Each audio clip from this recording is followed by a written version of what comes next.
మత్తయి సువార్త 10వ అధ్యాయంలో 15వ వచనం వరకు దేవుని యొక్క మహాకృపను బట్టి మనం ధ్యానించడం జరిగింది. మరి ఈ దినాన మనం మత్తయి సువార్త 16వ వచనం నుంచి మనం అనేకమైన విషయాలు మనం తెలుసుకుందాం. మరి మత్తయి సువార్తలో 15 వచనాల లోపు ఏ విషయాలు మనం ధ్యానించాం అనే విషయాల గురించి మనం ఒకసారి అలా ఒక ఓవర్‌వ్యూ కనుక మనం చూడగలిగినట్లయితే గనక మరి 1వ వచనం నుంచి మత్తయి సువార్త 1వ వచనం నుంచి 15వ వచనం వరకు ఉన్న సందర్భాలలో మొదటిగా మనం అపోస్తలులు అంటే అర్థం ఏంటి? అపోస్తలులకి మరి శిష్యులకి ఉన్నటువంటి వ్యత్యాసం ఏంటి? క్రిస్టియన్స్ అలాగే అపోస్తలులు వీరికి డిఫరెన్స్ ఏంటని మనం చూస్తూ దేవుని యొక్క కృపను బట్టి కాలాన్ని బట్టి దేవుని యొక్క ప్రణాళిక మారకుండా వెళ్ళే విధానం ఎలా మారుతూ వచ్చిందో కొన్ని ఉదాహరణలు మనం ప్రభు యొక్క మహాకృపను బట్టి మనం ధ్యానించడం జరిగింది. అందులో భాగంగానే 5 ముఖ్యమైనటువంటి క్వాలిటీస్ అనొచ్చు, లేదంటే మనం కలిగి ఉండవలసినటువంటి లక్షణాలు అవ్వచ్చు, పేరేదైనా కానీ అందులో ఉన్నటువంటి గుణగణాలు మనం కలిగి ఉండాలి. 5 విషయాల గురించి మనం ధ్యానించడం జరిగింది. అందులో మొట్టమొదటి మనం జాగ్రత్తగా గమనించినట్లయితే కనుక రిఫ్లెక్షన్. యేసుక్రీస్తు వారిని రిఫ్లెక్ట్ చేయగలగాలి మన జీవితంలో. ఎలా రిఫ్లెక్ట్ చేయాలి? ప్రేమలో కానీ, క్షమించే తత్వంలో కానీ, వాక్యాన్ని ప్రకటించే విధానంలో కానీ, అనేకమైనటువంటి కోణాలలో, అనేకమైనటువంటి విధాలలో ఆయన అడుగు జాడలలో మనం వెళుతూ యేసుక్రీస్తు వారిని ప్రతి పాయింట్ ఆఫ్ వ్యూలో మనం ప్రతి కార్నర్లో కూడా రిఫ్లెక్ట్ చేసేలాగా మన జీవితాన్ని సరిదిద్దుకుంటూ కట్టుకుంటూ మనం ముందుకెళ్ళగలగాలి. ఇక పాయింట్ నెంబర్ 2 కనుక మనం జాగ్రత్తగా ధ్యానించినట్లయితే రెజ్యూమ్ చేయగలగాలి. అనగా సువార్త పరిచర్య. యేసుక్రీస్తు వారు ప్రకటించినటువంటి సువార్తని ఆయన శిష్యులకి అప్పగించారు, అపోస్తలులకు అప్పగించారు. వారు నెక్స్ట్ జనరేషన్స్కి మనకు అప్పగించారు. ఆ పరిచర్యను, సువార్త పరిచర్యను మనం రెజ్యూమ్ చేయగలగాలి. మూడవదిగా మనం గమనించినట్లయితే కనుక సర్వీస్. దేవుని యొక్క సేవ అంటే అదొక సర్వీస్ కానీ సంపాదనకి ఒక మార్గం కాదు.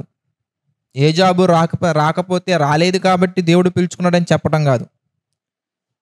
ఎట్టి పరిస్థితుల్లో నువ్వు ఎలాంటి పరిస్థితుల్లో ఉన్నా కానీ దేవుని యొక్క పిలుపు నీకు వచ్చిన వెంటనే ఏమాత్రం కూడా ఆలస్యం చేయకుండా, ఏమాత్రం కూడా అశ్రద్ధ చేయకుండా నాకు ఆ పనులు ఉన్నాయి, ఈ పనులు ఉన్నాయి అని కాకుండా ప్రతి ఒక్కటి మనం వదులుకొని చేసేదే సర్వీస్.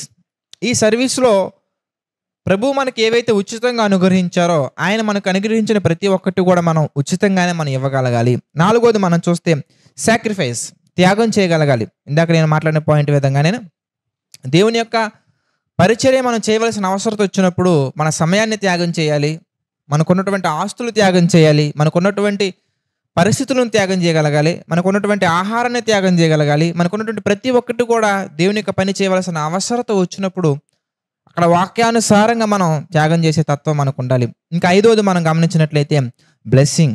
మనం ఏ ప్రాంతానికైతే వెళ్ళామో, ఏ ప్రాంతానికైతే మనం దేవుని యొక్క మాటలు ప్రకటించడం కొరకు వెళ్ళామో, ఎవరితోనైతే మనం దేవుని యొక్క వాక్యాన్ని ప్రకటించామో, ఎవరితోనైతే దేవుని యొక్క వాక్యాన్ని మనం ముచ్చటించామో, దేవుని యొక్క ప్రేమ యొక్క అనురాగాలు మనం తెలియజేసామో, ఆ తెలియజేసినటువంటి క్షణాలలో మనం ఒక ఆఫర్ చేయాలి వాళ్ళకి. ఏంటి? అద్భుతమైనటువంటి ఒక ఇన్విటేషన్ మనం ఇవ్వాలి. ప్రయాసపడి భారం మోసుకొనిచున్న సమస్త జనులారా నా యేసు యొద్దకు రండి, ఆయన మీకు విశ్రాంతిని కలగజేయను. అంటే మీరు యేసుక్రీస్తు వారి దగ్గరికి వచ్చినట్లయితే కనుక మీకున్న భారాలు అయ్యి లోక సంబంధమైనటువంటి భారాల దగ్గరే మనం ఆపకుండా ఆత్మ సంబంధమైన ప్రతి భారాన్ని ఆయన తీస్తారు. ఆత్మ సంబంధమైన ప్రతి ఇబ్బందిని ఆయన తొలగించి మీకు విశ్రాంతిని కలగజేస్తారు. ఈ 5 విషయాల గురించి దేవుని యొక్క మహాకృపను బట్టి మనం 15 వచనాల్లో మనం జాగ్రత్తగా దేవుని యొక్క ప్రేమను బట్టి, దేవుడిచ్చినటువంటి అవకాశాన్ని బట్టి, ఆయన కృపను బట్టి మనం చక్కగా ధ్యానించడం జరిగింది. మరి 16వ వచనం నుంచి మనం జాగ్రత్తగా ఈరోజు కనుక ధ్యానించినట్లయితే కనుక యేసుక్రీస్తు వారు తన శిష్యుడికి ఉండవలసినటువంటి క్వాలిటీస్ చక్కగా ఆయన తెలియజేసుకుంటూ వచ్చినటువంటి విధానం మనం జాగ్రత్తగా గమనించాం. మరి 6th క్వాలిటీ మనకు కనబడుతుంది. ఏంటి? ఎందుకంటే శ్రమలను అనుభవించటం. What is the 6th quality అంటే టు బేర్ ద సఫరింగ్స్. అంటే యేసుక్రీస్తు వారిలో మనం బ్రతుకుతున్నప్పుడు మనకి శ్రమలు వస్తాయి. ఆ శ్రమలను మనం అనుభవించగలగాలి. ఆ శ్రమలలో మనం ఆనందాన్ని వెతకాలి. ఆ శ్రమల యందు అతిశయపడాలి. దేవుడు మనకిచ్చే మహిమ ఎదుట, ప్రత్యక్షమాబో మహిమ ఎదుట ఈ శ్రమలు ఎన్నతగినవి కావు అని మనం ఆ శ్రమలను మనం మనస్ఫూర్తిగా ఆనందించగలగాలి. ఈ శ్రమల గురించి మాట్లాడుతూ 16వ వచనం నుంచి మనం జాగ్రత్తగా ఒక్కొక్క వచనాన్ని మనం జాగ్రత్తగా స్టడీ చేయగలిగినట్లయితే కనుక కొన్ని విషయాలు మనం ఈరోజు తెలుసుకుందాం. చాలా డీటెయిల్గా మనం ధ్యానిద్దాం. 16వ వచనం నుంచి మనం జాగ్రత్తగా గమనించినట్లయితే 42వ వచనం వరకు, 16వ వచనం నుంచి 42వ వచనం వరకు మనం చూస్తే, నేను కన్వీనియంట్ కోసం మనకు అర్థమయ్యేలా తెలియచేయటం వరకు 3 సెక్షన్స్గా దీన్ని విడగొట్టడం జరిగింది. అందులో మొట్టమొదటిది ఏంటంటే శ్రమలు. అంటే యేసుక్రీస్తులో మనం బ్రతుకుతున్నప్పుడు శ్రమలు వస్తాయి అనే విషయాన్ని అప్పటి కాలంలో యేసుక్రీస్తు వారి యొక్క పరిచర్య చేయడానికి వెళ్తున్నటువంటి 12 మందికి ఆయన తెలియజేస్తున్నారు. ఎలా తెలియజేస్తున్నారు, ఆయన ఎలా ప్రారంభించారు అనే విషయాలు మనం జాగ్రత్తగా చూడగలిగినట్లయితే కనుక మత్తయి సువార్త 10వ అధ్యాయం 16వ వచనం నుంచి మనం చూద్దాం. మత్తయి సువార్త 10వ అధ్యాయం 16వ వచనం నుంచి మనం జాగ్రత్తగా ధ్యానించినట్లయితే కనుక, ఇదిగో తోడేళ్ల మధ్యకు గొర్రెలను పంపినట్టు నేను మిమ్మును పంపుచున్నాను గనుక. ఇప్పటి వరకు ఆయన ఎలా ఉండాలి, ఎలా ఉండకూడదని చెబుతూ చాలా చక్కగా, చాలా క్లియర్గా ఒక విషయాన్ని ఆయన చెప్తున్నారు. ఏంటి? ఎందుకంటే తోడేళ్ల మధ్యకు గొర్రెలను పంపినట్టు అంటే దేవుని యొక్క వాక్యాన్ని ధరించినటువంటి మనం, దేవుని యొక్క వాక్యాన్ని అంగీకరించినటువంటి మనం గైకొనే విషయంలో మన స్వభావం ఎలా ఉండాలంటే గొర్రె పిల్ల వంటి స్వభావం కలిగి ఉండాలి. దాని అర్థం ప్రతి ఒక్క దాన్ని నమ్మమని కాదు.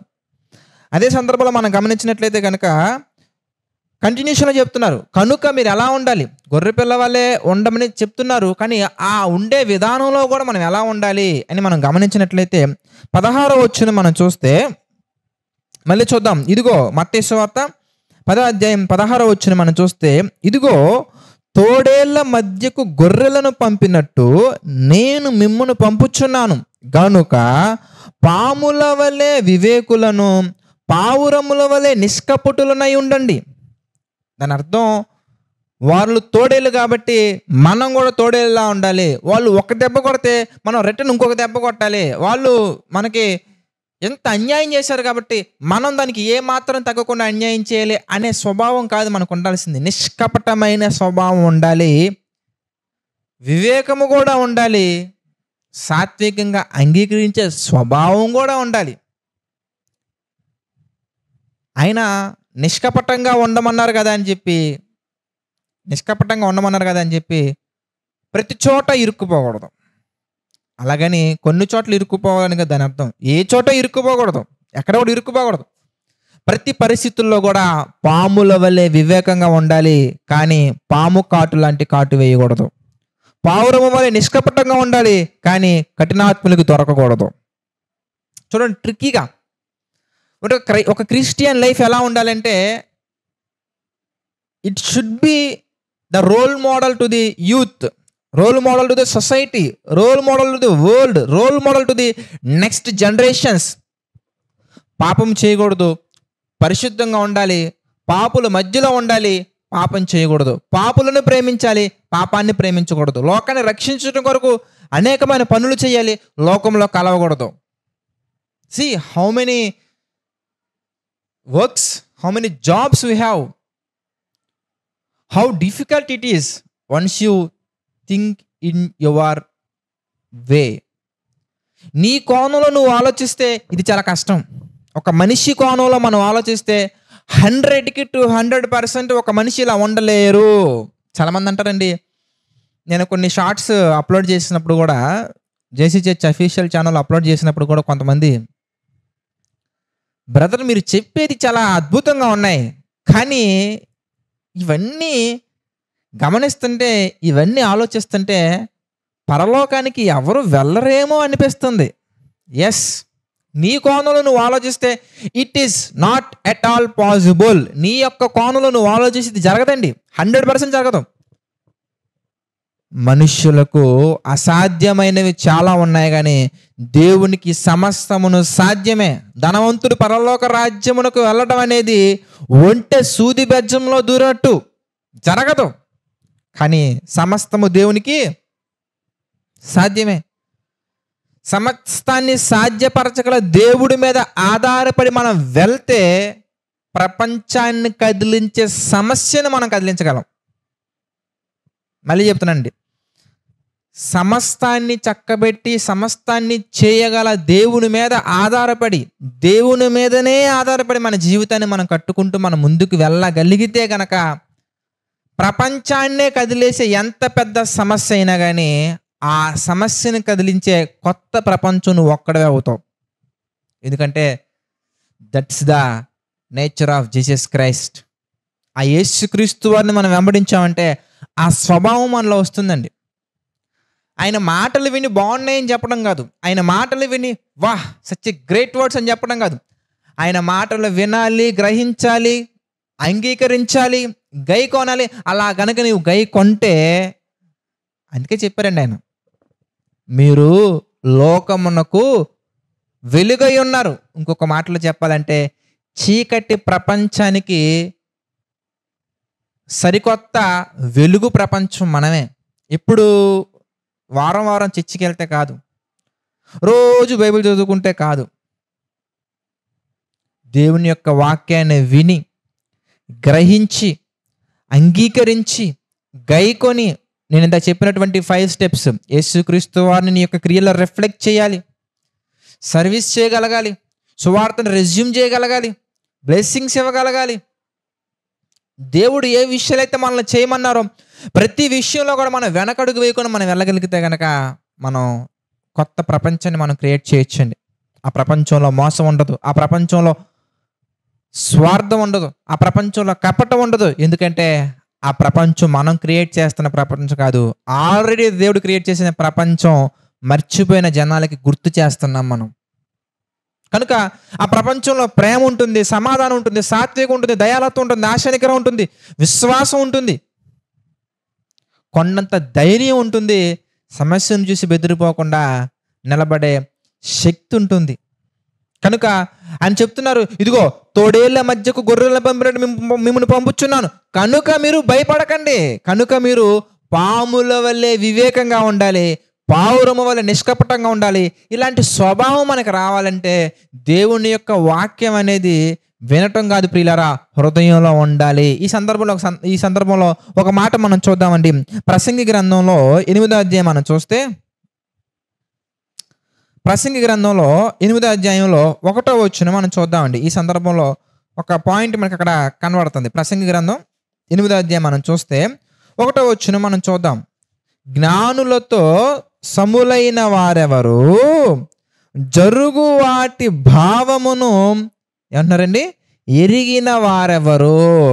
అంటే జ్ఞానము కలిగినటువంటి వ్యక్తులుగా గనక మనం ఉన్నట్లయితే గనక జరుగుతున్నటువంటి దాన్ని మనం ఈజీగా గమనించగలం, జరగబోయే దానిని కూడా మనం గెస్ చేయగలం, జరుగుతున్నటువంటి వాటిని మనం చెప్పగలం. ఇదిగో ఇది ఇందు జరుగుతుంది, ఇందు జరుగుతుంది, దీని రిజల్ట్ ఇది అవుతుంది, దీని రిజల్ట్ ఇది అవుతుంది, ఇది మన మంచిగా జరుగుతుంది, ఇది మన చెడుగు జరుగుతుంది, దీనివల్ల నష్టాలు ఉన్నాయి, దీనివల్ల లాభాలు ఉన్నాయి, దీనివల్ల ఈ ప్రయోజనాలు ఉన్నాయి, దీనివల్ల ఈ నష్టాలు యొక్క ఇవన్నీ కూడా మనం ఎప్పుడు చెప్పగలమయ్యా అంటే ఎప్పుడైతే జ్ఞానం కలిగినటువంటి వారుగా మనం మారతామో.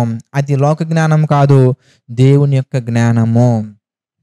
కనుక మరి 5వ అధ్యాయం, 6వ అధ్యాయం, 7వ అధ్యాయంలో ఆయన చాలా విషయాలు చక్కగా బోధించుకున్న తర్వాత, జ్ఞానాన్ని చాలా చక్కగా వాళ్ళ హృదయాల్లో నింపిన తర్వాత ఆయన మరి పరిచర్య నిమిత్తం స్పెషల్గా ఎన్నుకొని పరిచర్య నిమిత్తం వాళ్ళని పంపిస్తున్నప్పుడు, పంపుతూ ఉండగా వారికి ఎలా ఉండాలి అనే విషయాలు తెలియజేస్తూ, మీలో ఎలాంటి క్వాలిటీస్ ఉండాలి అనే విషయాలు తెలియజేస్తూ మరి 6th పాయింట్ చెప్తున్నారు. ఏంటి? ఎందుకంటే ఇక తోడేళ్ల మధ్యకు గొర్రెలను పంపినట్టు మిమ్మల్ని పంపుచున్నాను కనుక మీరు పాముల వల్లే వివేకులుగా ఉండాలి, పావురముల వల్లే నిష్కపటంగా ఉండాలి అని తెలియజేస్తూ కొన్ని సందర్భాలు మనకి ఆయన తెలియజేస్తున్నారు. ఏంటి? ఎందుకంటే మత్తయి సువార్త 10వ అధ్యాయం కంటిన్యూషన్ మనం చూస్తే, మనుష్యులను గురించి జాగ్రత్త పడుడి, వారు మిమ్మును మహాసభలకు అప్పగించి తమ సమాజ మందిరములలో మిమ్మును కొరడాలతో కొట్టింతురు, వీరికిని అన్ని జనులకి సాక్షార్థమై నా నిమిత్తము మీరు అధిపతుల యొద్దకు రాజుల యొద్దకును తేబడుదురు. వారు మిమ్మల్ని అప్పగించినప్పుడు, అంటే సువార్త ప్రకటించుకుంటూ వెళ్తే హ్యాపీ మూమెంట్స్ మాత్రమే కాదండి, హార్ట్ అటాక్ వచ్చే మూమెంట్స్ కూడా ఉంటాయి. నిజమండి. సువార్త పరిచర్యలో మనం వెళ్తున్నప్పుడు, పరిచర్యలో మనం ముందుకు వెళ్తున్నప్పుడు, ఇది నిస్వార్థంగా, న్యాయంగా, యథార్థంగా సేవ చేసే ప్రతి పరిచర్య చేసే ప్రతి సేవకులకి అనుభవం ఉంటుంది ఇది. దీనికంటే పరిచర్య చేయటం అంటే అనుకున్నంత ఈజీ కాదు. మన కోణంలో ఆలోచించినప్పుడు పరిచర్య చేయటం అంటే చాలా ఈజీ దేవుని కోణంలో మనం వెళ్తే. అంటే దాని అర్థం కష్టాలు ఉండవని కాదు, కష్టాలు ఉంటాయి. ఆ కష్టాలలో ఆనందం ఉంటుంది, ఆ కష్టాలలో బాధ కూడా ఉంటుంది. ఆ కష్టాలలో అనేకమైన విషయాలు అనుభవపూర్వకంగా మనం తెలుసుకుంటాం. వీరికి యేసుక్రీస్తు వారు చెప్తున్నారు, మీ మనుషుల గురించి జాగ్రత్త పడండి, వారు మిమ్మల్ని కొరడాలతో కొడతారు, వారు మిమ్మల్ని అనేక రకమైనటువంటి అధిపతుల దగ్గరికి, రాజుల దగ్గరికి తీసుకువెళ్తారు, అయినప్పటికీ మీరు ధైర్యంగా ఉండండి. అంటే మనం 23వ వచనం వరకు మనం చూస్తే ఆయన మాట్లాడే మాటలు ఎలా ఉంటాయి అంటే, ఏదో అబద్ధాలు చెప్పి తాత్కాలికంగా వారిని పంపించే విధంగా కాదులే, కానీ నువ్వు నా శిష్యుడిగా ఉండాలంటే, నువ్వు నా స్టూడెంట్గా ఉండాలంటే ఇవన్నీ బేర్ చేయాలని ఆయన ముందే మనకే చెప్తున్నారండి. దేవుని యొక్క బిడ్డలుగా ఉండాలి అంటే మనం ఎలా ఉండాలి అనే విషయం చెప్తున్నారు. ఏమని? ఎందుకంటే ఇంకో చూడండి, మీరు నా నామము నిమిత్తం 22వ వచనం మనం చూస్తే, మత్తయి సువార్త 10:22వ వచనం మనం చూస్తే, మీరు నా నామము నిమిత్తం అందరి చేత ద్వేషించబడుదురు, అంతము వరకు సహించిన వాడు రక్షింపబడును. వారు ఈ పట్టణములో మిమ్మను హింసించినప్పుడు ఏం చేయాలి? మరి ఒక పట్టణమునకు పారిపోవడి, మనిషి కుమారుడు వచ్చే వరకు మీరు ఇశ్రాయేలు పట్టణంలో సంచారము చేసి ఉండరని నిశ్చయంగా మీతో చెప్పుచున్నాను. అంటే ఇంకా ఆ లెవెల్లో మీరు అసలు తిరిగి ఉంటారు ఇప్పుడు వచ్చి. అంటే పిల్లారా, ప్రభు యొక్క వాక్యం ప్రకటించడం అంటే రన్నింగ్స్ ఉంటాయి, చేసింగ్స్ ఉంటాయి. అది ఆ కాలంలో మరి మన గురించి ఏమున్నాయి అనేది కూడా మనం చూద్దాం. ఇది 12 మంది శిష్యులకు చెప్తున్నటువంటి విషయాలు. మన గురించి ఫస్ట్ వాళ్ళది కంప్లీట్ అయిపోయిన తర్వాత మన గురించి మాట్లాడతాను. పాయింట్ నెంబర్ 1 ఏంటంటే, కఠినమైనటువంటి శ్రమలు ఉంటాయి. ఆ కఠినమైన శ్రమలు మనుషుల ద్వారానే ఎక్కువగా తలెత్తుతాయి. అది స్వజనులు అవ్వచ్చు, అన్ని జనులు అవ్వచ్చు, తెలిసిన వాళ్ళు అవ్వచ్చు, తెలియని వాళ్ళు అవ్వచ్చు, బంధువులు అవ్వచ్చు, మిత్రులు అవ్వచ్చు, ఆప్తులు అవ్వచ్చు, శత్రువులు అవ్వచ్చు, ఎవరైనా కానీ మనుషుల నిమిత్తము దేవుని యొక్క పరిచర్య చేసేవారికి అనేకమైనటువంటి శ్రమలు ఉంటాయి.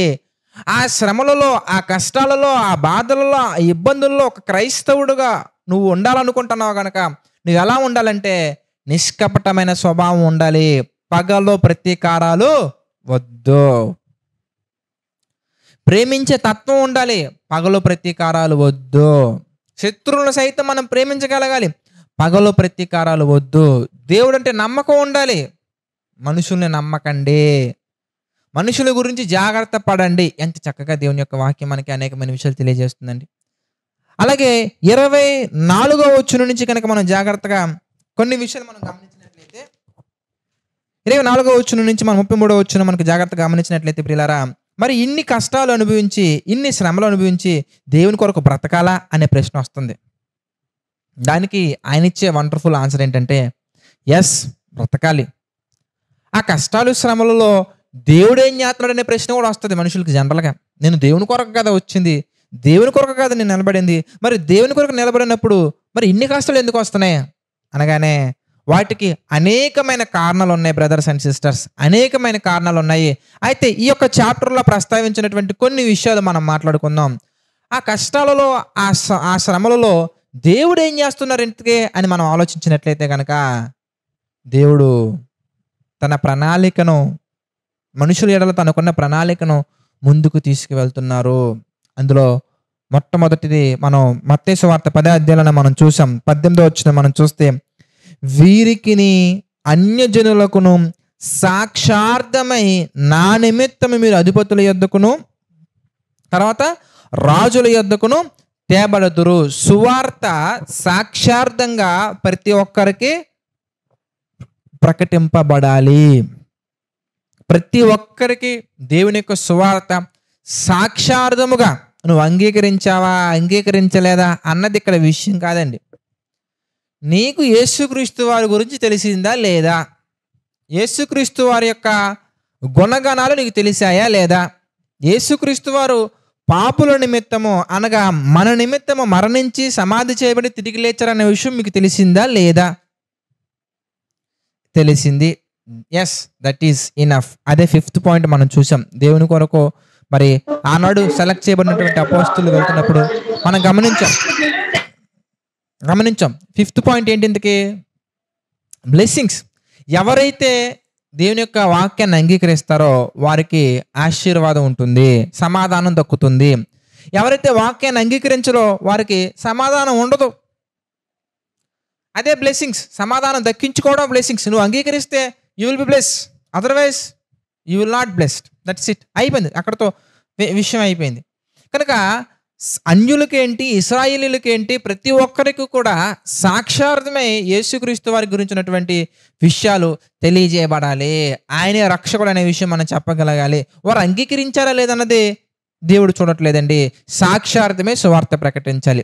మొట్టమొదటి విషయం అంటే ఇక్కడ పాయింట్ నెంబర్ 1 మనకేం కన్వే అవుతుందయ్యా అంటే దేవుని యొక్క రాజ్య సువార్త ప్రతి ఒక్కరికి సాక్షార్థమే ప్రకటించబడుతుంది. రెండో విషయం ఏంటి ఇంతకని మనం జాగ్రత్తగా గమనించినట్లయితే ప్రసంగి గ్రంథంలో నేను జేసీఎంస్ ఆల్రెడీ ఎక్స్ప్లెయిన్ చేస్తున్నాను, మళ్ళీ మనం జ్ఞాపకం చేసుకుందాం. ప్రసంగి గ్రంథం మనం చూస్తే ప్రసంగి గ్రంథంలో మరి ప్రతి విషయం గురించి, భూమి మీద జరుగుతున్నటువంటి ప్రతి సందర్భం గురించి ఆయన మాట్లాడుతూ 3వ అధ్యాయం 18వ వచనం మనం చూస్తే కనుక, ప్రసంగి గ్రంథము 3వ అధ్యాయం 18వ వచనం మనం చూస్తే, కాగా తాము మృగముల వంటి వారని నరులు తెలుసుకున్నట్లును దేవుడు వారిని విమర్శించినట్లును ఇలాగూ జరుగుచున్నదని అనుకొంటిని. అంటే నరులు మృగముల వంటి వారు దేవుని యొక్క ప్రేమను పంచటం కొరకు వచ్చినటువంటి వాళ్ళ మీద మృగమైనటువంటి స్వభావం చూపించేవారన్న విషయం వాళ్ళకి తెలియాలి. ఎప్పుడు? భూమి మీద అయితే భూమి మీద, మరణించిన తర్వాత అయితే మరణించిన తర్వాత, వారి యొక్క కఠినమైన స్వభావాన్ని బట్టి. బ్రాందీ షాప్ అమ్మే వాళ్ళ గురించి ఎవరు మాట్లాడరండి. బ్రాందీ షాపులో ఆల్కహాల్ అమ్మే వాళ్ళ గురించి ఎవరు మాట్లాడరు. అన్యాయాన్ని ఆపడం కోసం వచ్చినటువంటి యేసు ప్రభు మీద మాత్రం ప్రతి ఒక్కరూ మాట్లాడతారండి. నడి రోడ్డులో రేప్ చేసి చంపేసినటువంటి వాళ్ళకి మాత్రం అన్ని ఫెసిలిటీస్ ఉంటాయండి. అదే రోడ్లో మోహపు చూపు చూస్తే వ్యభిచారం, జీవితాన్ని మార్చుకోండి, మన బ్రతుకులు మారాలి, మన ఆలోచన విధానం మారాలి, మన ఉద్దేశాలు మారాలి, మనం పరిశుద్ధంగా ఉండాలని ప్రకటించినటువంటి మనుషుల గురించి మాత్రం ప్రతి ఒక్కరూ మాట్లాడతారండి. మృగమైన స్వభావం అంటారా కాదంటారా ఒకసారి ఆలోచించండి. ఎగ్జాంపుల్కి ఈ న్యూ ఇయర్ టైంకి ఎంతమంది రోడ్డు మీద తిరుగుతారో, ఎన్ని యాక్సిడెంట్లు అవుతాయో, ఎంతమంది కాళ్ళు విరగొట్టుకుంటారో, ఎంతమంది ఆడబిడ్డల్ని పాడు చేస్తారో, ఎంతమంది అన్యాయంగా బ్రతుకుతారో, వాళ్ళ గురించి మాత్రం ఎవరు మాట్లాడరండి, వాళ్ళ గురించి పట్టించుకోరండి. కానీ దేవుని యొక్క వాక్యాన్ని కనుక మనం చెప్పి ఇలా ఉండాలి, ఇలా ఉండకూడదు, ఇలా ఉంటే మన కుటుంబం కన్నీరు పాలవుతుంది, ఇలా ఉంటే తండ్రిగా నీ బాధ్యతను నెరవేర్చలేకపోతున్నావు, నీకు పిల్లలను నువ్వు ఎలా పెంచాలి, నీ భార్యను నువ్వు ఎలా చూసుకోవాలి అని నైతిక విలువలు నేర్పిస్తూ నిజమైనటువంటి ప్రేమను పంచే విధంగా ఈ యొక్క ప్రపంచానికి సర్వీస్ చేస్తున్నటువంటి దేవుని యొక్క సర్వెంట్స్ని మాత్రం అన్ని రకాలుగా చిత్రహింసలు పెడతారో మనం చూస్తూనే ఉన్నాం, చూసాం కూడా. మృగమైనటువంటి స్వభావం కాదంటారా మీరు చెప్పండి? మృగమైన స్వభావం కాదంటారా మీరు చెప్పండి? కొన్ని సందర్భాలు ఆలోచించినప్పుడు నా ఎక్స్పీరియన్స్ మేరకు కొన్ని సందర్భాలు ఆలోచించినప్పుడు హైవే మధ్యలో మాత్రం టెంపుల్స్ ఉండొచ్చండి. ఎక్కడో ఒక మారుమూల ప్రాంతంలో చర్చ్ ఉంటే మాత్రం పర్మిషన్ ఉందా అని వస్తారండి. Such a great character. కనుక ఇలాంటి స్వభావం మనుషులకు ఉంది అనే విషయం ఎవరికి తెలియాలయ్యా అంటే వాళ్ళకి తెలియబడాలి. వాళ్ళు మృగాలు అనే విషయం వాళ్ళకి తెలియబడాలి. కనుక ఈ 2 విషయాలు ఈ చాప్టర్‌లో మనకి డీటెయిల్‌గా మనకు అర్థమవుతాయండి. మరి ఇంకా చాలా సబ్జెక్ట్ ఉంది. దాని గురించి మనం ప్రభు చిత్తమైతే ఎప్పుడైనా మనం మాట్లాడుకుందాం. ఈ సందర్భంలోకి వచ్చి మనం ఆలోచించినట్లయితే గనక మత్తయి సువార్త 10వ అధ్యాయం మనం చూద్దాం. 10వ అధ్యాయంలో 24వ వచనం నుంచి 33వ వచనం వరకు యేసుక్రీస్తు వారు వారికి దేవుని యొక్క ప్రేమ చాలా అద్భుతమైనది. అనేక మంది మీ మీదకి వస్తారు. అనేక మంది మిమ్మల్ని తరుముతారు. అనేక మంది నుంచి మీరు పారిపోవాలి. అనేక మంది నుంచి మీరు తప్పించబడాలి. పాముల వలె వివేకంగా ఉండాలి. పావురం వలె నిష్కపటంగా ఉండాలి. అయినా కానీ ధైర్యం తెచ్చుకోండి. దేనికి అంటే అయినా కానీ ధైర్యం తెచ్చుకోవాలి. దేనికి అంటే దేవుని యొక్క వాక్యం సెలవిస్తుంది. మత్తయి సువార్త 10వ అధ్యాయం 26వ వచనం మనం చూస్తే దేవుని యొక్క మాట సెలవిస్తుందండి. కాబట్టి మీరు వారికి భయపడకుడి, మరుగైనదేదియు బయలుపరచబడకపోదు, రహస్యమైనదేదియు తెలియబడకపోదు అని చెబుతూ 29వ వచనం మనం చూస్తే 2 పిచ్చుకలు కాసుకు అమ్మబడును కదా, అయినను మీ తండ్రి సెలవు లేక వాటిలో ఒకటైనను నేలను పడదు. మీ తల వెంట్రుకలన్నీ లెక్కింపబడి ఉన్నవి కనుక మీరు భయపడకండి. మీరు అనేకమైన పిచ్చుకల కంటే శ్రేష్ఠులు. ఏదైనా ఒక పక్షిని లేదైనా ఒక దానిని మనం తినడం కోసం మనం కొనుక్కున్నప్పటికీ దేవుని యొక్క సెలవు లేకుండా అది వాళ్ళ చేతిలోకి రాలేదు. ఒక పిచ్చుక నేలన పడాలంటేనే, ఒక పిచ్చుక మరణించాలంటేనే, ఒక పిచ్చుక తన జీవితాన్ని, తన యొక్క శ్వాసను కోల్పోవాలంటేనే దేవుని యొక్క చిత్తము చప్పున జరుగుతున్నప్పుడు భయపడకండి. ఎందుకంటే మీ తల వెంట్రుకలన్నీ లెక్కించబడి ఉన్నాయి. దేవుని యొక్క ప్రేమ, దేవుని యొక్క కృప, దేవుని యొక్క కాపుదల మీ మీద ఎలా ఉందంటే తల వెంట్రుకలతో సహా ప్రతి పాయింట్, ప్రతి ఇన్ఫర్మేషన్ దేవుడు చాలా డీటెయిల్డ్గా నీ గురించి మెయింటైన్ చేస్తున్నాడు. నువ్వు దేనికి భయపడాల్సిన అవసరం లేదు. అదే సందర్భం మనం పిలాతు గారి విషయంలో కూడా గమనించవచ్చండి. యేసుక్రీస్తు వారిని అరెస్ట్ చేసి తీసుకెళ్ళిన తర్వాత పిలాతు అంటారండి, ఇదిగో బాబు, నిన్ను చంపడానికి అధికారం ఉంది, వదిలేయడానికి అధికారం ఉంది, నాతో మాట్లాడవా అంటే యేసుప్రభువు చెప్పే సమాధానం, పైనుండి నీకు అధికారం వస్తేనే తప్ప నన్ను పట్టుకోలేవు అన్నారండి ఆయన. అంటే దేవుని దగ్గర నుంచి అధికారం రావాలి. ఏ విధంగా అయితే యోబు గారి జీవితంలో వచ్చినటువంటి కష్టాలకి అపవాది ఏ విధంగా అయితే దేవుడి దగ్గర నుంచి పర్మిషన్ తీసుకొని వచ్చాడో, నీ జీవితంలో, నా జీవితంలో వచ్చే శ్రమలు కానీ, కష్టాలు కానీ, ఇబ్బందులు కానీ, ఇరుకులు కానీ ఏవైనా కూడా, అది ఏదైనా కూడా, ఎంత పెద్దదైనా కానీ, ఎర్ర సముద్రం అంత పెద్ద సమస్య అయినా, గొలియాత్ అంత పెద్ద సమస్య అయినా, కాలులో గుచ్చుకునే చిన్న ముళ్ళైనా, కంటిలో వచ్చే చిన్న నీరైనా, ఏదైనా కూడా దేవుని యొక్క పర్మిషన్తోనే మన దగ్గరికి వస్తుంది. కనుక భయపడాల్సిన అవసరం లేదు. మనం అనేకమైనటువంటి పిచ్చుకల కంటే శ్రేష్ఠులము. భయపడకండి, దేవుడు మనకు తోడుగా ఉన్నారు. దేవుడు మన ఎడల ఎప్పుడు ఉంటూనే ఉంటారు. కనుక మీరు భయపడకండి. సువార్త పరిచర్యని మీరు చాలా జాగ్రత్తగా మీరు తీసుకెళ్ళాలి. తీసుకువెళ్ళే ప్రయత్నంలో అమాయకుల్లా ఉండకూడదు, అన్యాయం చేసే వాళ్ళలా ఉండకూడదు. ఎలా ఉండాలయ్యా అంటే పాముల వలె వివేకంగా ఉండాలి, పావురం వలె నిష్కపటంగా ఉండాలి. ఎందుకంటే తోడేళ్ల మధ్యలో గొర్రెల వెంటకు మీరు వెళ్తున్నారు. మీరు గొర్రె వంటి స్వభావం కలిగినటువంటి వారు, వాళ్ళు తోడేళ్ల వంటి స్వభావం కలిగినటువంటి వారు. కనుక మనం వాళ్ళ మధ్యలో ఎలా ఉండాలి అంటే తోడేళ్ళు వేట చాలా ప్రమాదకరంగా ఉంటుంది. ఆ వేటకి, వారి వేటకి మనం చిక్కకూడదు. చిక్కే పరిస్థితులు వచ్చినప్పుడు భయపడకండి, దేవుడు మనకు తోడుగా ఉన్నారు అని చెబుతూ, ఎలా ఉండాలి ఇంతకీ అనగానే, వారికి చిక్కకుండా మనం చాలా జాగ్రత్తగా మనల్ని మనం కాపాడుకుంటూ ఉండాలి. అది మాటల్లో కానీ, క్రియల్లో కానీ, ప్రవర్తనలో కానీ, ఆలోచనలో కానీ, మాట్లాడే ప్రతి సందర్భంలో మాట్లాడుకోవాలి.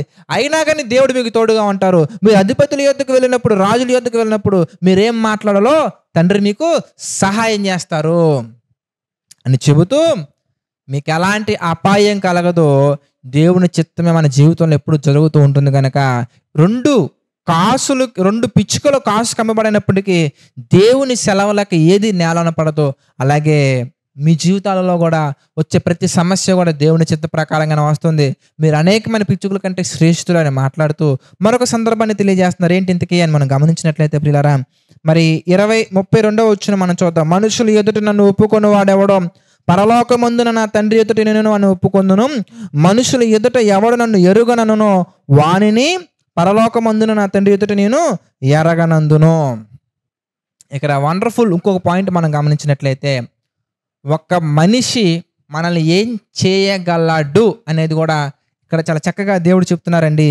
ఏం చేయగలడు ఒక మనిషి మనల్ని? 28వ వచనం మనం చూద్దాం.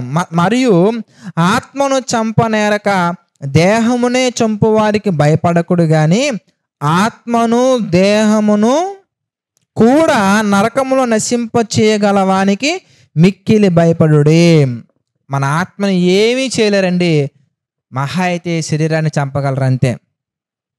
ఎవరైనా కానీ బాగా కష్టపడితే ప్రయత్నం చేస్తే శరీరాన్ని చంపగలరు, అది కూడా దేవుని యొక్క చిత్త ప్రకారం అయితేనే, లేదంటే చంపలేరు. కానీ దేవుని యొక్క పర్మిషన్ ఉంటేనే శరీరాన్ని చంపగలిగినటువంటి మనుషులకు మీరు భయపడకండి. శరీరం లోపల ఉన్న ఆత్మని కూడా నరకంలో నశింప చేయగల శక్తి గల దేవునికి మీరు భయపడండి అని మాట్లాడుతూ ఆయన అంటున్నారండి.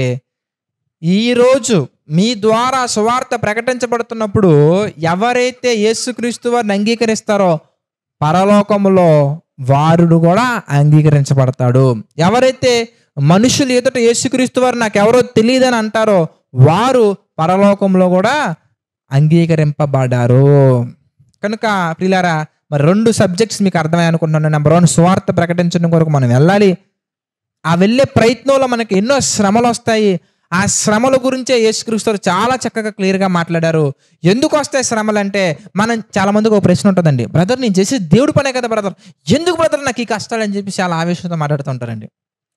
బ్రదర్, మనం చేసే దేవుని పని కాబట్టే కష్టాలు ఉంటాయండి. ఎందుకంటే మనం గొర్రె వంటి స్వభావం కలిగినటువంటి వారంగా మనం ముందుకెళ్తుంటే తోడేళ్ళు మన మధ్యలో ఉన్నాయి గనక, ఇంకా క్లియర్గా చెప్పాలంటే తోడేళ్ల మధ్యలో మనం ఉన్నాం గనక, క్రూరమైన మృగాల మధ్యలో మనం సువార్త ప్రకటించడం కొరకు మనం వెళ్తున్నాం కనుక చాలా జాగ్రత్తగా ఉండాలి. అందుకే శ్రమలు వస్తూ ఉన్నాయి, అందుకే జాగ్రత్తగా ఉండాలి. అయినను భయపడకండి, ధైర్యం తెచ్చుకోండి. ఇక 3వ పాయింట్ మనం జాగ్రత్తగా ధ్యానించినట్లయితే ప్రియులారా, మరి రియాలిటీలోకి వెళ్ళి మనం కొన్ని చూడగలగాలి. రియాలిటీలోకి వెళ్ళి మనం గమనించినట్లయితే కనుక యేసుక్రీస్తు వారి గురించి ఎప్పుడు కూడా ఒక కోణంలోనే మనం చూస్తున్నాం, ఒక కోణంలోనే మనం ఆలోచించగలుగుతున్నాం. ఏంటంటే అది సమాధానమునకు మాత్రమే కర్త అనుకుంటాం మనం. కాదు, యేసుక్రీస్తు వారు ప్రతి మనిషికి యేసుక్రీస్తు వారు ప్రతి మనిషికి వాడి యొక్క స్వభావాన్ని బట్టి, ఆ మనిషి యొక్క స్వభావాన్ని బట్టి చాలా రకాలుగా కనబడుతుంటారండి. ఆయన మనం కనిపించేది ఒక కోణమే, అంటే మనం చూసే కోణం ఒకటే.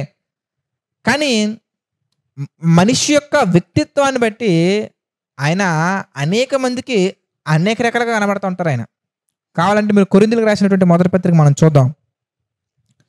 కొరింథీయులకు రాసినటువంటి మొదటి పత్రిక 1వ అధ్యాయం మనం చూస్తే, కొరింథీయులకు రాసినటువంటి మొదటి పత్రిక 1వ అధ్యాయం 24వ వచనం నుంచి మనం చూద్దాం. కొరింథీయులకు రాసినటువంటి మొదటి పత్రిక 1వ అధ్యాయము 24వ వచనం నుంచి మనం గమనించినట్లయితే, ఆయన యూదులకు ఆటంకముగాను, ఆయన యూదులకు ఆటంకముగాను అన్యజనులకు వెర్రితనముగాను ఉన్నాడు. ఆయన యూదులకు ఆటంకముగాను అన్యజనులకు వెర్రితనముగాను ఉన్నాడు. కానీ యూదులకేమి గ్రీసు దేశస్థులకేమి పిలువబడిన వారికే క్రీస్తు దేవుని శక్తియు దేవుని జ్ఞానమునై ఉన్నాడు. కనుక యూదులకు ఆటంకంగా ఉన్నాడు. తర్వాత మీరు గమనించినట్లయితే యూదులకు ఆటంకంగా ఉన్నాడు, అన్ని జనులకి వెరితనంగా ఉన్నాడు. యూదులకి ఏమో ఆటంకంగా ఉన్నాడు ఆయన, అన్ని జనులకి వెరితనంగా ఉన్నాడు. యూదులైనా గ్రీసు దేశస్తులైనా ఎవరైనా కానీ యేసు ప్రభువుని అంగీకరించినటువంటి వారికి మాత్రం ఆయన దేవుని జ్ఞానముగాను దేవుని శక్తిగాను ఉన్నాడు. అంటే ఇక్కడ యేసుక్రీస్తు వారు మారలా, యేసుక్రీస్తు వారిలో షేడ్స్ మారలా, యేసుక్రీస్తు వారు మారలేదు, యేసుక్రీస్తు వారిలో ఉన్నటువంటి కార్నర్స్ మారలేదు. మనిషి యొక్క స్వభావం బట్టి ఆయన అంటారు, నిన్న నేడు నిరంతరం ఆయన మారరు, ఆయన ఏకరీతంగానే ఉన్నారు. మారే వాళ్ళ మనుషులు గనక, మారేది మనం గనక యూదులకు ఎలా ఉన్నారు ఇంతకీ? ఆటంకంగా ఉన్నారు ఆయన.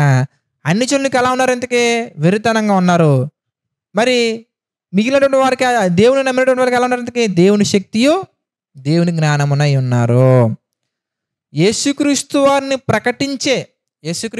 ప్రకటించే శిష్యులలో ఉన్నటువంటి పౌలు గారి గురించి కూడా మనం ఆలోచించినట్లయితే కొరింథీయులకు రాసినటువంటి రెండో పత్రిక 2వ అధ్యాయం, కొరింథీయులకు రాసినటువంటి 2వ పత్రిక 2వ అధ్యాయం 15వ వచనం మనం చూద్దామండి. కొరింథీయులకు రాసినటువంటి 2వ పత్రిక 2వ అధ్యాయం 15వ వచనం మనం గమనించినట్లయితే, రక్షింపబడు వారి పట్లను నశించు వారి పట్లను చూద్దామా.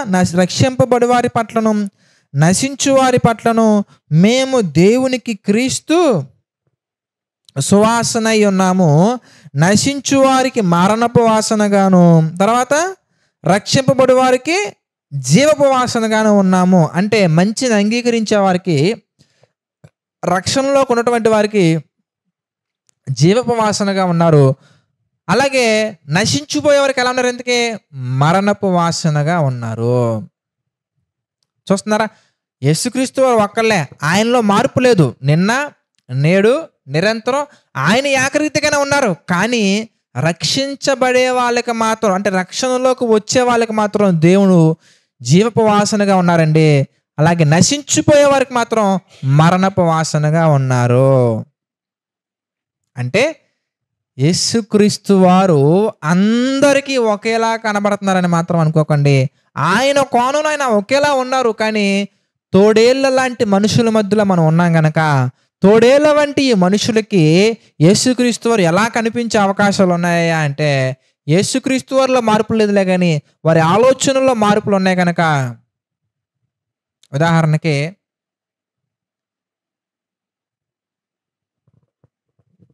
ఒక అమ్మాయిని హస్బెండ్ ఒకలా చూస్తాడు, అన్నయ్య ఒకలా చూస్తాడు, తండ్రి ఒకలా చూస్తాడు. పర్సన్ ఒకళ్ళే, కానీ చూసే కోణం చూసారు ఎలా మారిపోయిందో. తండ్రి చూసే కోణం వేరు, హస్బెండ్ చూసే కోణం వేరు, బ్రదర్ చూసే కోణం వేరు. అదేవిధంగా యేసుక్రీస్తు వారు ఒక్కలేనండి, చూసే కోణం గురించి మీరు శ్రద్ధ పెట్టండి. యేసుక్రీస్తు వారు ఒక్కలేనండి, నాశనానికి పోయేవాడు ఒకలా చూస్తున్నాడు, జీవానికి పోయేవారు ఒకలా చూస్తున్నారండి. నాశనానికి పోయేవాడు చూసే కోణం కల్మషంతో, కక్షతోటి అంతం చేయాలని చూస్తుంటే, జీవానికి వెళ్ళేవాడు మాత్రం కన్నీరుతోటి, విరిగి నరిగిన మనస్సుతోటి, జీవము కలిగిన ఆలోచనతోటి ఆయన పాదాల చెంత పడుతున్నారండి.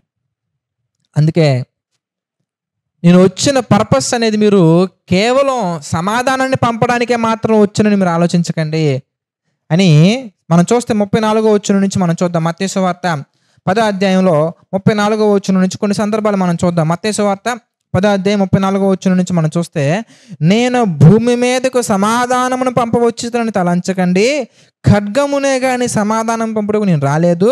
ఒక మనుష్యునికి వాని తండ్రికిని, కుమార్తెకును, ఆమె తల్లికిని, కోడలికిని, ఆమె అత్తకును విరోధం పెట్టవచ్చు తిని.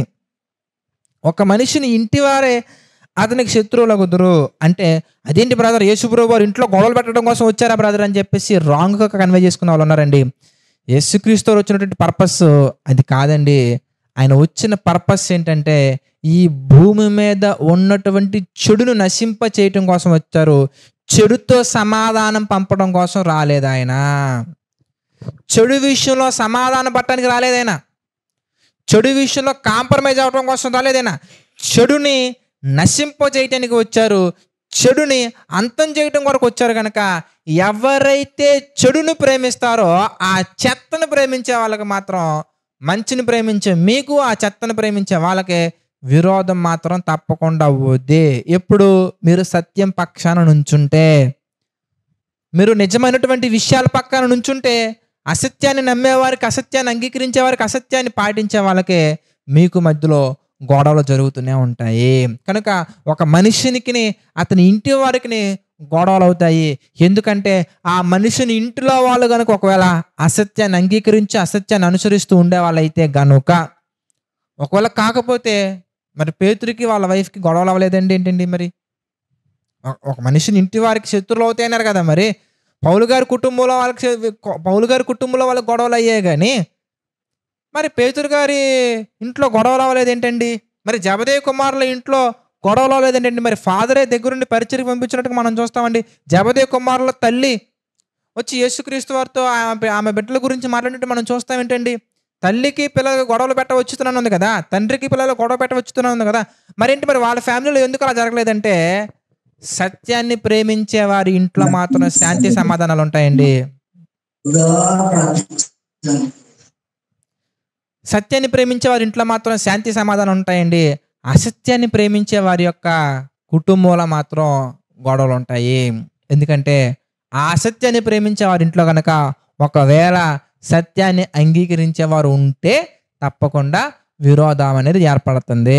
అలా కాకుండా కుటుంబంలో అందరూ సత్యాన్ని అంగీకరించగలిగినట్లయితే కనుక కుటుంబంలో శాంతి సమాధానం ఎల్లప్పుడూ ఉంటుంది. ప్రియులారా, ఎగ్జాంపుల్ మనం గమనించినట్లయితే పౌలు గారి ఫ్యామిలీ మనం తీసుకోవచ్చు, అలాగే పేతురు గారి ఫ్యామిలీ మనం తీసుకోవచ్చు, జబదేయి కుమారుల ఫ్యామిలీ మనం తీసుకోవచ్చు, జబదేయి వాళ్ళ ఫ్యామిలీ మనం తీసుకోవచ్చు. మరి వాళ్ళ ఫ్యామిలీలో మాత్రం మనం గమనించినట్లయితే చక్కగా ప్రభువుని అంగీకరించిన ఫ్యామిలీ మనకు కనబడుతుంది. అలాగే మనం ఇంకా లూదియా వాళ్ళ ఫ్యామిలీ మనం గమనించినా కానీ, లేదంటే పౌలు గారు సువార్త ప్రకటించినప్పుడు అక్కడ అధికారి ఎవరైతే ఉన్నారో ఆ అధికారి వాళ్ళ కుటుంబం అంతా కూడా రక్షణ పొందినట్టుగా మనం గమనించవచ్చండి. మరి యేసు ప్రభు వారు గొడవ పెట్టడం కోసం వచ్చుంటే ఎంతమంది ఫ్యామిలీస్ ఎందుకు బాగున్నాయి, కొన్ని ఫ్యామిలీస్ ఎందుకు అలా ఉన్నాయి, మరి కొన్ని ఫ్యామిలీస్ ఎందుకు బాగున్నాయి, అంతమంది ఫ్యామిలీస్ ఎందుకు బాగాలేదంటే that is depends upon the character of the person. ఎవరైతే మంచి కోణంలో చూసి రక్షణలోకి రావాలనుకుంటున్నారో వాళ్ళకి మాత్రం ఆయన జీవపు వాసనగా ఉంటారు, పరిమళ సువాసనగా ఉంటారు. ఎవరైతే గనక యేసుక్రీస్తు వారిని అంగీకరించలేని వారు ఉంటారో వాళ్ళకి మాత్రం ఆయన ఎప్పుడు కూడా విరోధంగానే కనబడతారు. బైబిల్లో ఉన్న ప్రతి మాట వాళ్ళకే విరుద్ధంగానే కనబడుతుంటది. ఒక్కసారి మనసు పెట్టి ఆలోచించి వాట్ ఈస్ వాట్ అని ట్రూత్లోకి వెళ్ళి వాళ్ళు అనాలిసిస్ చేసుకోగలిగితే కనుక ద గ్రేట్ థింగ్స్ అనే బైబిల్లో మనకు కనబడుతూ ఉంటాయి. కనుక మీ యొక్క జీవితాలలో కూడా మీ ఫ్యామిలీలో నుంచి ఇలాంటి పరిస్థితులు వచ్చే అవకాశం ఉంటుంది. మీ యొక్క ఫ్యామిలీలో కూడా మంచి పాసిబిలిటీస్ తలెత్తే అవకాశాలు ఉంటాయి, అలాగే మీకు నెగిటివ్ థింగ్స్ తలెత్తే అవకాశాలు ఉంటాయి. ఏది ఏమైనా కూడా మీరు దేవుని యొక్క చిత్త ప్రకారం నడుచుకోవాలి, నమ్మకం పక్షం నుంచోవాలి, సత్యం పక్షం నుంచోవాలి, నిజం పక్షాన్ని మీరు పోరాడాలనే విషయం మనకు చెప్తున్నారు ఆయన. కనుక మనం గమనించినట్లయితే అందుకే మీరు చూస్తే 37వ వచనం మనం చూద్దాం. తండ్రినైనను తల్లినైనను నాకంటే ఎక్కువగా ప్రేమించువాడు నాకు పాత్రుడు కాడు, కుమారునైనను కుమార్తెనైనా నాకంటే ఎక్కువగా ప్రేమించువాడు నాకు పాత్రుడు కాదు. తన శిలువను ఎత్తుకొని నన్ను వెంబడింపనివాడు నాకు పాత్రుడు కాడు. తన ప్రాణమును దక్కించుకునేవాడు దాన్ని పోగొట్టుకొనును కానీ నా నిమిత్తము తన ప్రాణమును పోగొట్టుకునేవాడు దాన్ని దక్కించుకొనును. ఎవరైతే ఈ భూమి మీద అసత్యం కొరకు ప్రయాసపడతారో, అసత్యం కొరకు ప్రయాసపడి అసత్యాన్ని నమ్మి అసత్యం కొరకు నిజాన్ని విడిచిపెడతారో వారు తప్పకుండా దాని యొక్క ఫలితాన్ని పొందుకుంటారు. ఎవరైతే సత్యం పక్షాన్ని నిలబడి అసత్యాన్ని వదులుకుంటారో వాళ్ళు తప్పకుండా తమ ఫలితాన్ని పొందుకుంటారు. కనుక ప్రియులారా, యేసుక్రీస్తు వారిని అంగీకరించి మనం ముందుకు వెళ్తున్నప్పుడు మరి 2 రకాల కేసెస్ టోటల్గా 3 మనకు కనబడుతున్నాయి. నెంబర్ 1 ఏంటంటే శ్రమలు. ఆ శ్రమలు అనేవి సెక్షన్ 1లో మనం గమనించినట్టుగా లోకంలో నుంచి వస్తాయి, అలాగే కుటుంబంలో నుంచి కూడా వస్తాయి. లోకంలో నుంచి వచ్చిన, కుటుంబంలో నుంచి వచ్చిన దేవుని యొక్క చిత్త ప్రకారం జరుగుతుందనే విషయం మీరు గమనించాలి. తండ్రి యొక్క సెలవు లేకుండా ఒక పిచ్చుకైన నేలను పడదు. మనం అనేకమైన పిచ్చుకల కంటే శ్రేష్ఠులు అనే విషయం మనం గమనించగలగాలి. ఇక ఫైనల్గా 4th పాయింట్ కనుక మనం జాగ్రత్తగా గమనించినట్లయితే ఇందులో ఎవరైతే యేసుక్రీస్తు వారిని నమ్మి ఆయన యొక్క పరిచర్య చేసే వాళ్ళని, యథార్థవంతుల్ని వాళ్ళు నమ్మి ఎవరైతే చేర్చుకుంటారో వాళ్ళు తప్పకుండా వాళ్ళు చేర్చుకున్న దానిని బట్టి దేవుడు తప్పకుండా వారికి మంచి ఫలితాన్ని ఇస్తా అంటున్నారు. 40వ వచనం మనం చూద్దాం. మత్తయి సువార్త 10వ అధ్యాయం 40వ వచనం మనం చూస్తే, మిమ్మును చేర్చుకొనువాడు నన్ను చేర్చుకొనును, నన్ను చేర్చుకొనువాడు నన్ను పంపిన వాడిని చేర్చుకొనును, ప్రవక్త అని ప్రవక్తను చేర్చుకొనువాడు ప్రవక్త ఫలం పొందును, నీతిమంతుని చేర్చుకొనువాడు నీతిమంతుని ఫలం పొందును, మరియు శిష్యుడని ఎవడు ఈ చిన్నవారిలో ఒకరికి గిన్నెడు చన్నీళ్లు మాత్రం త్రాగనిచ్చునో వాడు తన ఫలము పోగొట్టుకొనుడని నిశ్చయముగా మీతో చెప్పుచున్నాను. కనుక ప్రియులారా, గిన్నెడు చన్నీళ్లు మాత్రం త్రాగనిస్తే ఆ ఫలితాన్నే పొందుకుంటాడు. మరి ప్రవక్త స్థాయిలో చేర్చుకుంటే ఆ ఫలితాన్ని పొందుకుంటారు. ఎవరైతే దేవుని యొక్క పరిచర్య చేసే వాళ్ళగా ఉన్నటువంటి ఈ యొక్క 12 మందిని చేర్చుకుంటారో వాళ్ళు తప్పకుండా తమ ఫలము పొందుకుంటారు. చేర్చుకోకుండా ఉన్నటువంటి వాళ్ళు కూడా వాళ్ళ ఫలితాన్ని పొందుకుంటారు. ఎవరికి ఇవ్వాల్సింది వాళ్ళకి ఇచ్చేస్తాను. ఎందుకంటే ఎవడు ఏది విత్తునో దానినే కోయను. ఒక మనిషినికి వాని క్రియలను బట్టి జీతం ఇచ్చేవాడు ఆయనే. కనుక 15వ వచనం నుంచి మరి 42వ వచనం వరకు మనం గమనించాం. 16వ వచనం నుంచి 11వ అధ్యాయం 1వ వచనం మనం చూస్తే ఈ మాటలన్నీ అంగీకరించిన తర్వాత వాళ్ళు సువార్త ప్రకటించడానికి వాళ్ళు వెళ్ళినట్టుగా మనం గమనించవచ్చు. వెరీ గుడ్, బాగుంది. ఇప్పుడు దీంట్లో నుంచి మనం నేర్చుకోవాల్సింది ఏంటి ఇంతకీ? ఎందుకంటే మీకు ఆల్రెడీ ఎక్స్ప్లెయిన్ చేస్తాను. అపోస్తలులో ఉన్నటువంటి పరిస్థితిని బట్టి దేవుడు సెలెక్ట్ చేసుకున్నటువంటి విధానం వేరు, మనం వేరు. మనకి కూడా మరి వాళ్ళకున్నటువంటి సమస్యలే ఉంటాయా, మనకు కూడా వాళ్ళకున్నటువంటి ఇబ్బందులే ఉంటాయా అంటే అందులో డౌటే లేదండి. ఆ 4 సెక్షన్స్ మనం మాట్లాడుకున్నటువంటి ఈరోజు 16వ వచనం నుంచి 42వ వచనం వరకు మనం మాట్లాడుకున్న ప్రతి పాయింట్ మనకి తప్పకుండా అప్లై అవుతుంది ప్రియులారా. ఆ అప్లై అవుతుంది అంటానికి ఎలా చెప్పొచ్చు అనగానే అనేకమైన సందర్భాలలో మనకి కోసం స్పెషల్గా ఉన్నట్టుగా ఆయన చెప్తున్నారు. మనం చూద్దాం. పేతురు గారు రాసినటువంటి మొదటి పత్రిక 2వ అధ్యాయం మనం చూద్దాం. పేతురు గారు రాసినటువంటి మొదటి పత్రిక 2వ అధ్యాయం మనం జాగ్రత్తగా గమనించినట్లయితే కనుక 18వ వచనం నుంచి మనం చూద్దాం. పేతురు గారు రాసినటువంటి మొదటి పత్రిక 2వ అధ్యాయం 18వ వచనం నుంచి మనం జాగ్రత్తగా గమనించినట్లయితే, పనివారులారా అంటే దేవుని యొక్క పని చేయాలి, మనం సువార్త ప్రకటించాలి. నిన్న మనం చూసాం 5 క్వాలిటీస్ మనం చూసాం. 5 క్వాలిటీస్ మనకి అప్లై అవుతాయి. కాకపోతే రేంజ్ వేరు. వాళ్ళదే అక్కడ ఉన్నటువంటి ఇజ్రాయేలీలకు మాత్రం చెప్పవలసినటువంటి రేంజ్, మన సర్వలోకానికి వెళ్ళి చెప్పవలసినటువంటి రేంజ్ అనగానే మీరు అదొక రకంగా చూడకండి. రేంజ్ అంటే ఎలా చెప్పాలి మీకు, ప్రాంతం యొక్క స్థాయి, సువార్త ప్రకటించవలసినటువంటి స్థాయి. అప్పటి కాలంలో యేసుక్రీస్తు వారు సెలెక్ట్ చేసుకున్నటువంటి ఆ 12 మందికి ఆయన బ్రతికున్నప్పుడు ఇచ్చినటువంటి స్థాయి ఎక్కడి వరకు అంటే ఆ ఇశ్రాయేలు వంశంలో నశించిన గొర్రెల యొద్దకే. ఇప్పుడు మనకి సర్వలోకానికి వెళ్ళి సర్వసృష్టికి సువార్త ప్రకటించాలి. ఈ బాధ్యత ప్రతి ఒక్కరి మీద ఉంది. అది ఆయన మరణించి తిరిగి లేచిన తర్వాత ప్రతి క్రైస్తవుని మీద ఆయన పెట్టినటువంటి ఒక బాధ్యత. కనుక ఇప్పుడు మనం గమనించినట్లయితే కనుక ఈ యొక్క 6th పాయింట్ మనం ఏదైతే డిస్కస్ చేసామో ఆ శ్రమలు అనేవి మనకు కూడా ఉంటాయి. ఎలా ఉంటాయి, ఎప్పుడు ఉంటాయి అనే విషయం గురించి మనం ఆలోచించినట్లయితే కనుక 18వ వచనం మనం జాగ్రత్తగా గమనించినట్లయితే, పనివారులారా మంచివారును సాత్వికులైన వారికి మాత్రము కాక ముష్కరులైన మీ యజమానులకు పూర్ణమితున్న చెబుతూ 19వ వచనం మనం చూద్దాం. 19వ వచనం మనం చూస్తే, ఎవడైనను అన్యాయముగా శ్రమ పొందుచు దేవుని గురించిన మనస్సాక్షి కలిగి దుఃఖము సహించిన యెడల అది హితమగును. తప్పిదమునకే దెబ్బలు తిన్నప్పుడు మీరు సహించిన యెడల మీకేమి గనము. మేలు చేసి బాధపడినప్పుడు మీరు సహించిన యెడల అది దేవునికి హితమగును. ఇందుకు మీరు పిలువబడితిరే.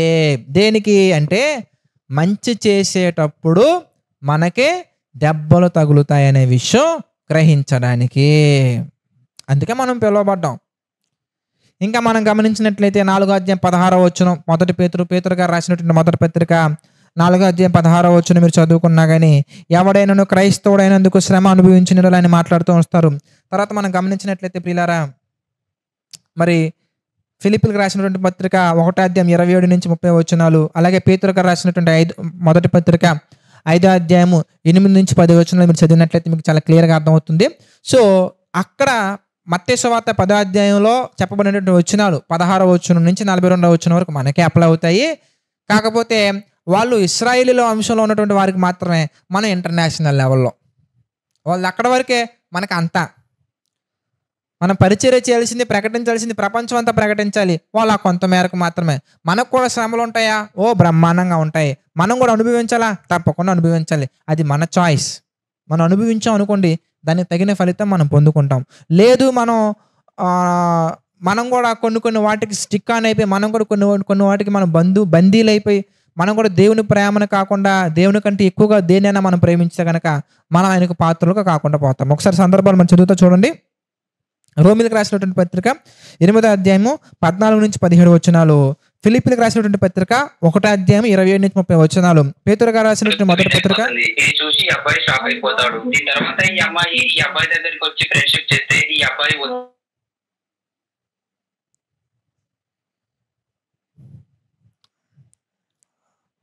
రోమపత్రిక 8వ అధ్యాయం 14-17 వచనాలు, ఫిలిప్పీలకు రాసినటువంటి పత్రిక 1వ అధ్యాయం 27-30 వచనాలు, పేతురు గారు రాసినటువంటి మొదటి పత్రిక 2వ అధ్యాయం 18-21 వచనాలు, పేతురు గారు రాసినటువంటి మొదటి పత్రిక 5వ అధ్యాయం 8-9 వచనాలు. కనుక ఈ వచనాలన్నీ మీరు జాగ్రత్తగా గమనించినట్లయితే, క్రైస్తవులుగా మనం అనగా యేసుక్రీస్తు అని అంగీకరించినటువంటి మనం ప్రపంచమంతా సువార్త ప్రకటించవలసినటువంటి బాధ్యత మన అందరి మీద ఉంది. అలా వెళ్ళే ప్రయత్నంలో మన జీవితంలో కూడా మంచిగా ఉంటే తప్పకుండా మనకు కూడా ఎన్నో శ్రమలు ఎదురవుతూ ఉంటాయి. అయితే మనం గుర్తుంచుకోవాలి, తండ్రి యొక్క సెలవు లేక ఒక వెంట్రుకైనను కింద పడదు. మనం గుర్తుంచుకోవాలి, తండ్రి యొక్క సెలవు లేక ఒక పిచ్చుకైనను నేలన పడదు. మనం గుర్తుంచుకోవాలి, తండ్రి యొక్క అధికారం లేక, తండ్రి యొక్క సెలవు లేక మన జీవితంలో ఏది సంభవించదు. కనుక మనకి సమాజంలో నుంచి వచ్చే అవకాశం ఉంటుంది, సొంత ఇంట్లో నుంచి కూడా సమస్యలు వచ్చే అవకాశం ఉంటుంది. ఏది ఏమైనప్పటికీ కూడా భారం అంతా కూడా దేవుని మీద మనం వేసి వెళ్ళగలగాలి. కనుక ఈ యొక్క మాటలు మీకు అందరికీ అర్థమయ్యాయి అనుకుంటున్నాను. మరి దయచేసి గమనించండి. మీకు ఏమైనా సందేహాలు ఉంటే కనుక ఆదివారము సాయంత్రము మరి వర్షిప్ అయిపోయిన తర్వాత మీకు ప్రశ్నలకి జవాబులు ఇవ్వడం జరుగుతుంది. కనుక ఈ యొక్క అవకాశాన్ని వినియోగించుకోగలరు. ప్రార్థన చేసుకుందాం. ప్రార్థన చేసుకుని ఈ యొక్క సెషన్ మనం క్లోజ్ చేద్దాం. దయచేసి ప్రతి ఒక్కరు ప్రార్థనలో ఏకీభవించండి. ప్రార్థన. ప్రేమ కలిగినటువంటి, దయగలిగినటువంటి మా కన్న తండ్రి, పరిశుద్ధుడ, మహోన్నతుడ, అనేకమైన విషయాలు మాకు తెలియజేశారు. అందును బట్టి మీకే మహిమ, ఘనత, ప్రభావాలు చెల్లించుకుంటున్నాను తండ్రి. మమ్మల్ని అందరినీ కూడా మీరు దీవించండి, ఆశీర్వదించండి తండ్రి. మమ్మల్ని అందరినీ మా తండ్రి మీ చిత్త ప్రకారంగా బలపరచండి తండ్రి. మీ యొక్క చిత్త ప్రకారం మేమందరం కూడా మీ యొక్క సన్నిధిలో ముందుకు సాగినట్లుగా కృప చూపించండి ప్రభువా. మీ యొక్క ఆలోచనలో తండ్రి నిరంతరం మేము ముందుకు సాగుతూ మీకు మహిమకరంగా ముందుకు సాగే ప్రయత్నాన్ని అందించండి తండ్రి. ఆర్థిక, ఆరోగ్య, మానసిక సమస్యలలో మా తండ్రి బాధపడుతున్నటువంటి వారిని మీరు జ్ఞాపకం చేసుకోండి. ప్రతి ఒక్కరికి మీ కృపతోడుగా ఉంచి నడిపించండి, సహాయం చేయండి తండ్రి. ప్రతి ఒక్క పరిస్థితుల్లో కూడా ప్రభువా మీకు నమ్మకంగా, యథార్థంగా జీవించడానికి సహాయం చేయండి తండ్రి.